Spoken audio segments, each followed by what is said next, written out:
खम्मा गनीसा सिर्फ 10 मिनट में बनी ये शिमला मिर्च प्याज की सब्ज़ी और साथ में है घी वाले पराठे। ना ज़्यादा मसाला ना ज़्यादा तेल, बस घर जैसा स्वाद। आज की पूरी थाली में क्या क्या है, वीडियो एंड तक देखना। तो चलिए बनाना स्टार्ट करते हैं। खम्मा गनीसा दोस्तों, आज वेडनेसडे है और आज की थाली में है शिमला मिर्च प्याज की सब्ज़ी, घी वाले पराठे और अचार कैरी का। 10 मिनट में बन जाने वाली बिल्कुल घर वाली थाली है।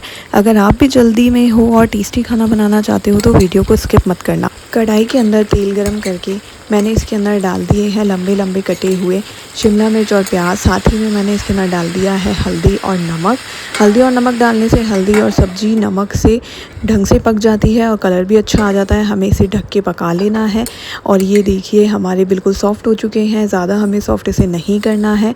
जब तक वो हमारी पक्की रेडी हो गई है, एक बाउल के अंदर मैंने लिया है आधी कटोरी दही। हल्दी और नमक हम पहले ही डाल चुके हैं, तो मैंने इसके अंदर डाला है थोड़ा सा धनिया पाउडर, मिर्ची पाउडर और आधी चम्मच बेसन। इसको हमें अच्छे से मिक्स कर लेना है। ध्यान रहे कि लम्स ना रह जाए। इसको अच्छे से मिक्स करने के बाद हम इसे हमारी पकती हुई सब्ज़ी के अंदर डालेंगे और कंटिन्यूसली हिलाते रहेंगे जब तक कि हमारा तेल ना छोड़। अगर आपको अपनी शिमला मिर्च का बिल्कुल ग्रीन सा कलर चाहिए तो आपको इसको बिना ढके वैसे ही क्रंची हल्का सा सॉफ्ट होने तक ही पकाना है, ताकि आपकी शिमला मिर्च का कलर भी ग्रीन रहेगा और वो क्रंची भी रहेगी। अब देखिए ये जो है हमारी शिमला मिर्च दही के मसाले ने तेल छोड़ दिया है, वो अच्छे से पक चुका है। तो मैंने इसके अंदर डाला है गरम मसाला और खुशबू के लिए डाली है थोड़ी सी कस्तूरी मेथी हाथ से क्रश करके। इसे भी मैं कर लूँगी अच्छे से मिक्स। देखो कितनी जल्दी बन जाती है ये सब्ज़ी, बिल्कुल भी टाइम नहीं लगता है। घर के खाने का स्वाद ही अलग होता है यार।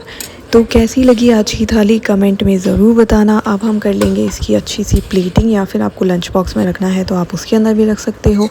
और मैंने इसके साथ में लिया है कैरी का अचार। ये घर का बना हुआ ही कैरी का अचार है, जो नॉर्मली राजस्थानी घरों में गर्मियों में हमेशा बनता ही है धाना मेथी के साथ। ये इंस्टेंट वाला अचार है, इसे आपको रखना नहीं पड़ता 1-2 महीने के लिए गलाने के लिए। इसे आप इंस्टेंट बना के खा सकते हैं। इसकी रेसिपी भी जल्द शेयर करेंगे। फ़िलहाल तो कैसी लगी आपको आज की थाली कमेंट में ज़रूर। और अगर रेसिपी पसंद आई तो लाइक करो, चैनल को सब्सक्राइब करो और बेल आइकन दबाना मत भूलना। कल थर्सडे को क्या बनाऊं कमेंट में बताओ। मिलते हैं कल नई थाली के साथ। डेली थाली इंस्पिरेशन के लिए जुड़े रहिए मेरे चैनल के साथ। जब तक के लिए खम्मा गनी। Enjoy your day.